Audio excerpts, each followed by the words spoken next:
Oh, hi. I didn't see you there. I'm Nathan Kramer. I'm in conflict management, and I just wanted to tell you about my group today. The group is called the Good Vibe Tribe, and we have a total of 6 members in it. Yeah, 6. And just wanted to tell you a little bit about us. So for me, I'm Nathan. A few things about me is that I'm Catholic. I was raised Catholic in a Catholic household. My family is very religious.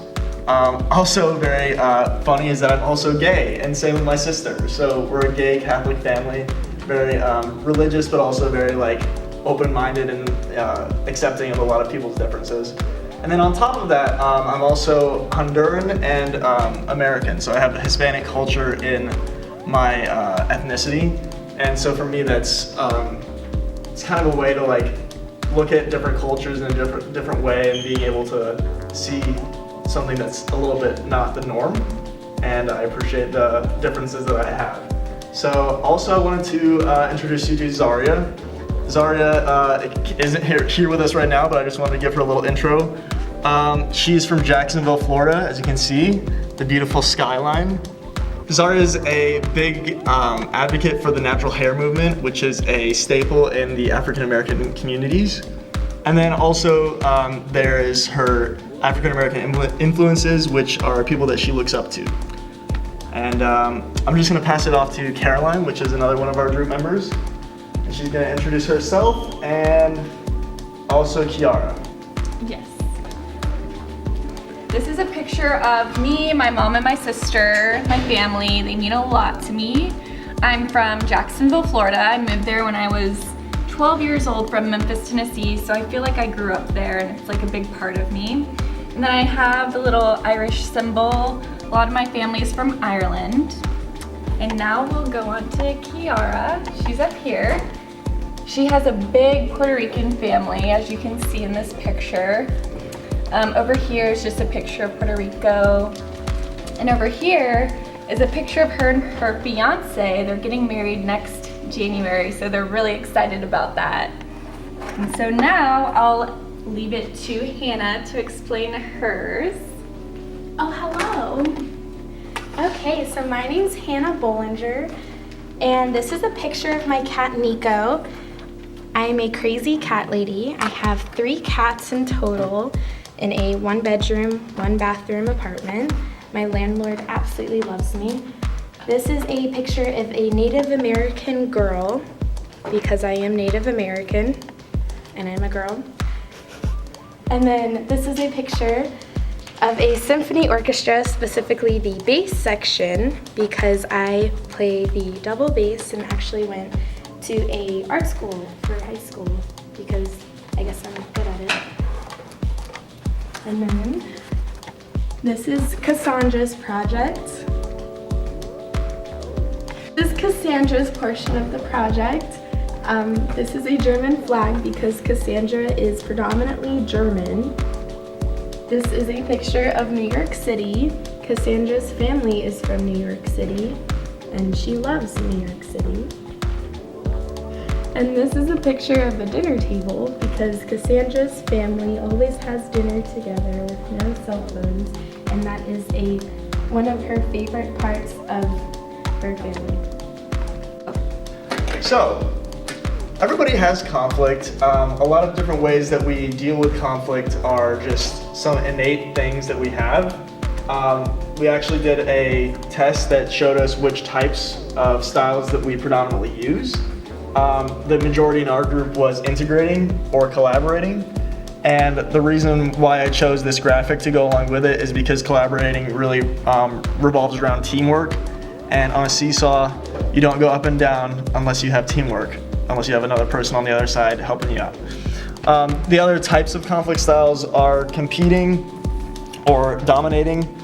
In this one, there's a tug-of-war match. Both ends of the rope are trying to get the flag across the line. They're competing. The next one is accommodating. Accommodating is basically just helping another person with the needs that they have. like walking up a set of stairs. If somebody is not able to get up the next flight of stairs, but somebody's on the second step, they help the next person. And then finally we have avoiding, which is basically just avoiding the conflict altogether, like covering your ears, not listening, or just not wanting to discuss any of the issues that are at hand.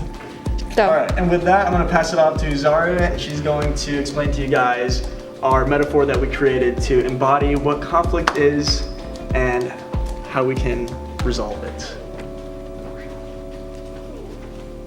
Hey guys! Okay, so our group came up with the metaphor of when life hands you conflict, you make a resolution. So pretty much what that means is, as Nathan was saying, for the conflict styles that we've had, and just in general our project, we all have notable differences. However, we came together with the majority that we collaborate on those differences and we come together. Okay, so as our project highlights, when we're handed conflict, you just make lemonade. Okay, so what we've learned through this entire project is that a lot of the conflict styles and the ways that we deal with conflicts come with pros and cons. So the majority one that we had was integrating. The pro of integrating and being a collaborative person is that you're able to work with others and be more of like a team player. A challenge of using the integrating style is that in a setting where you need to have a sole leader to take charge in a situation, you might not be able to meet up to that expectation. So moving on to competing or dominating, a pro would be the fact that you're able to have a more aggressive or direct leadership style, so you're able to take the charge that maybe an integrating person might not be able to take head on, but that also comes at a con or a cost, which would be maybe being perceived as too self-absorbed, or feeling as though not being a team player or being able to accept other people's points of views. So that might be a con of the dominating conflict style. Moving on to accommodating. Accommodating, like we said, is basically the ability to help others. A pro of this would be the fact that you're able to work well in a team setting, kind of like integrating. You're able to use the benefits that you have and then fill in the blanks that somebody else might not have to get through that conflict. And then a con of this would be that sometimes if you are too willing to help out, sometimes you might be taken advantage of, and that could be a waste of your time and you might not even know it.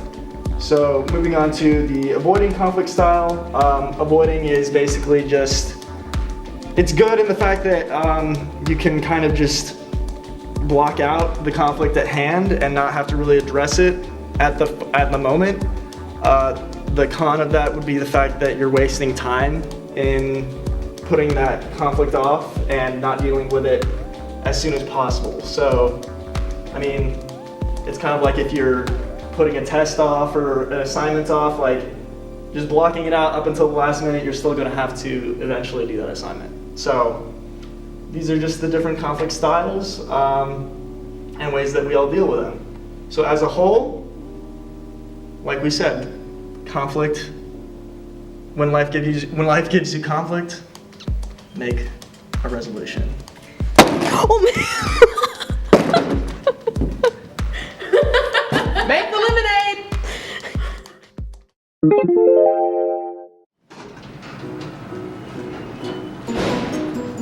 I have an assignment to do.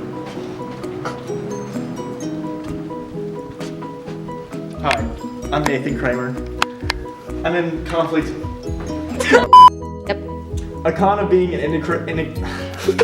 Hey! God. This is Nathan. Yeah, I'm sorry. And I'm Caroline. Nice to meet you.